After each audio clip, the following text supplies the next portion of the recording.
para... Ô, Pedro, mas essa análise geopolítica rapapé aí tá demais, hein, rapaz? Ô, Nassif, boa noite a todos os amigos e amigas aqui do GGN. Ô, Nassif, como é que é uma... Eu estava ouvindo uma história que você estava contando aí esses dias com o nosso amigo Conde, que é a coisa do Napoleão, né? A síndrome do estadista, da megalomania. Puxa esse gancho aí para eu entrar, fazendo um favor. Não, o que eu peguei foi um estudo do Ortega y Gasset, dos anos 20, e ele analisava a diferença entre o estadista, ele falava os tipos de governante. Ele falava, tem o estadista, tem o intelectual e tem o pusilânime, que batia muito com Lula, Fernando Henrique e Itamar. Ele fala, o pusilânime, todo mundo gosta, porque o pusilânime é do nosso tamanho, é gente como a gente.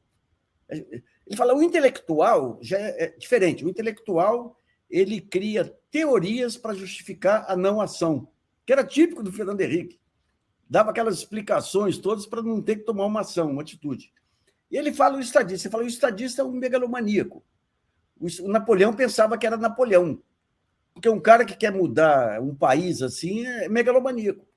Então, digamos, a dimensão do estadista é tão grande que, para fazer a crítica, o cidadão comum, o jornalista comum que não tem a visão, para fazer a crítica do estadista, ele tem que trazer o estadista para o seu tamanho. Para o seu tamanho. Então, eles tratam o Lula. O Lula na frente do BRICS, na frente do G20, essa reunião de Cuba, esse negócio na ONU. Daí você tem aquela minha colega do Estadão que fala o seguinte: dívida de Cuba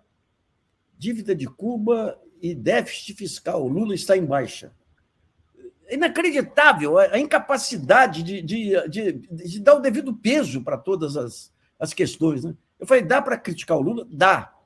Mas o primeiro passo para uma crítica eficiente e honesta com o Lula é reconhecer o tamanho dele. Perfeito. Dentro desse tamanho de um cara que é hoje personagem da geopolítica mundial, ele comete tais erros.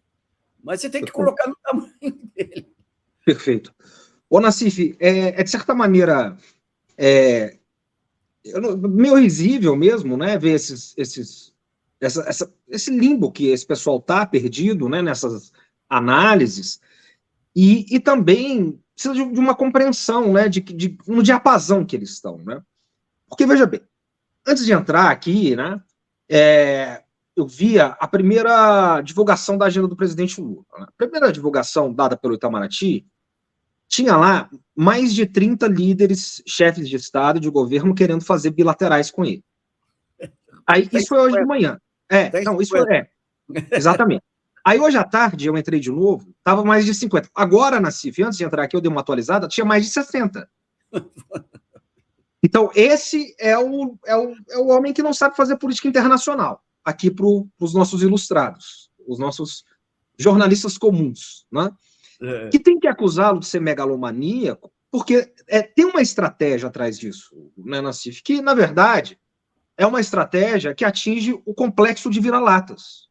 É isso. E aqui eu quero honrar a memória humildemente, né, modestamente, do grande Marco Aurélio Garcia, professor lá do IFISC, Instituto de Filosofia e Ciências Humanas da Unicamp, assessor especial das relações internacionais no Brasil, secretário especial, tanto do presidente Lula como da presidente Dilma, porque ele defendia isso todos os dias. Ele dizia, olha, isso tem que ser falado.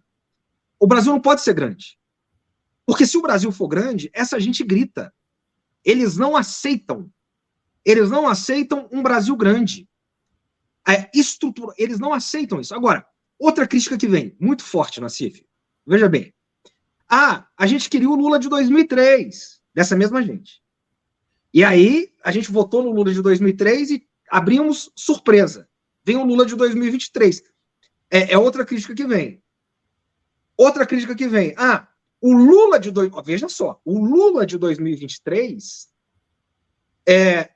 pensa que o mundo é o mundo de 2003. Olha como eles fazem, né? Agora, primeiro, né? Graças a Deus, ao bom Deus aqui, que nós não estamos no mundo de 2003, porque o mundo de 2003, Nassif, é um mundo da doutrina Bush. Isso. É um mundo que não tem espaços.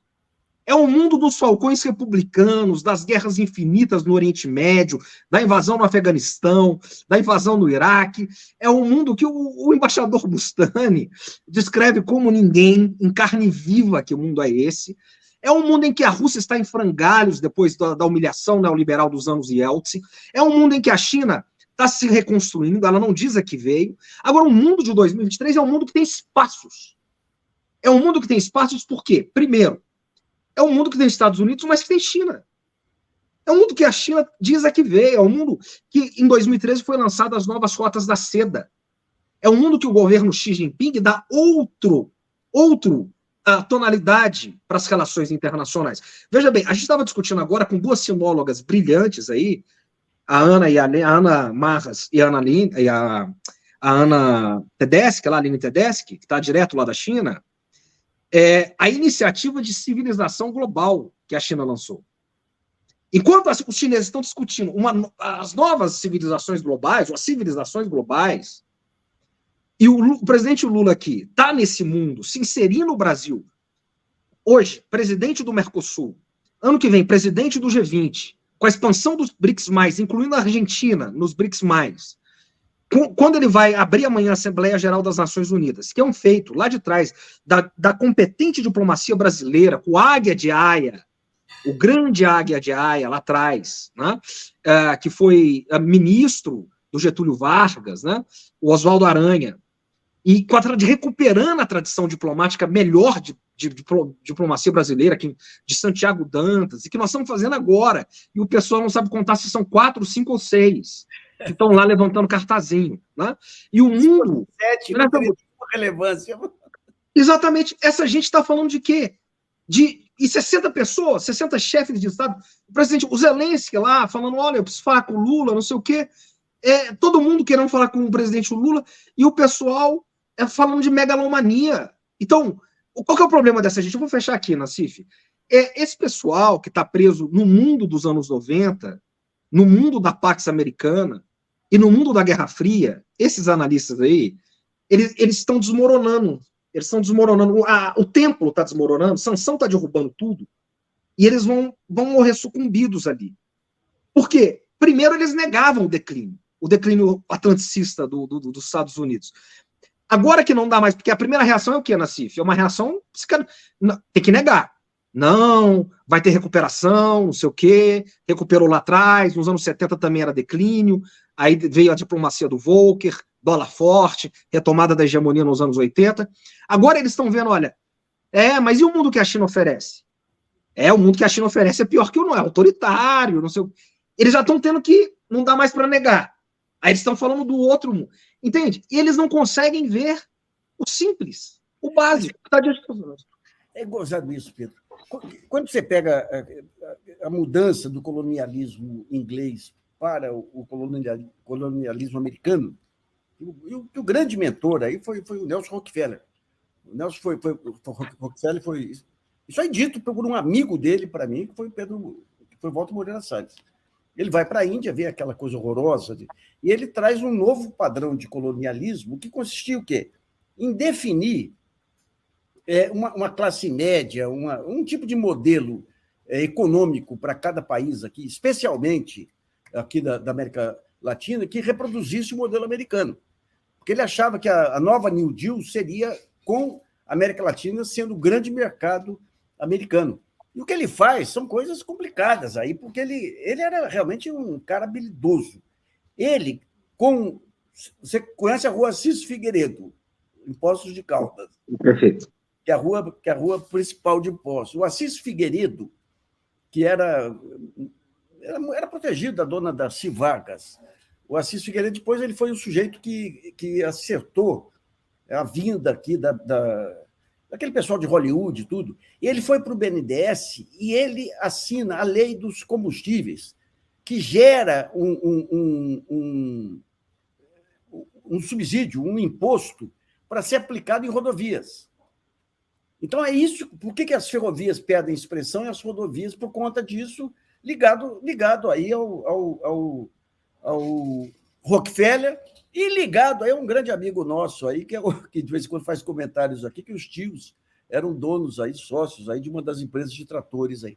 Ele vem para São Paulo, pega o Prestes Maia e traz um grupo de urbanistas lá dos Estados Unidos e monta o plano urbanístico de São Paulo, que acaba com os bondes e com o transporte coletivo. Cria as grandes avenidas para quê? Para consumir combustível.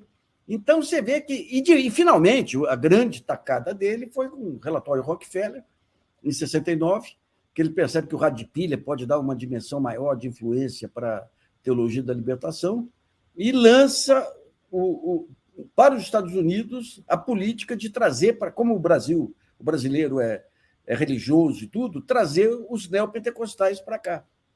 Ao mesmo tempo em que, pouco tempo depois, o Reagan assina com o João Paulo II aquele acordo que acaba de vez com a teologia da libertação. Né? Então, você vê que todo esse modelo de colonialismo foi empurrado com muito mais, digamos, descrição que o inglês, mas... E o pessoal aqui não consegue... Eu estava vendo outro dia, agora, Sardenberg, será que agora nós vamos ter que trocar a democracia americana pela ditadura chinesa? Eu falei, não, a gente vai trocar pela Guantánamo. Mas agora é interessante, para completar, que é o seguinte, quando você pega a tentativa de legitimação americana, era a democracia americana. E, em nome disso, do Destino Manifesto, aí mataram gente no mundo inteiro, aí fizeram as piores guerras, e a China vindo com essa proposta da grande Pax Mundial, aí que dá uma legitimidade para ela muito grande. Muito grande. Né? Então, digamos, na cabeça dos filhos da Guerra Fria, é um angu. William Vac, tudo aí, passaram a vida contra a União Soviética, contra o Estado, contra...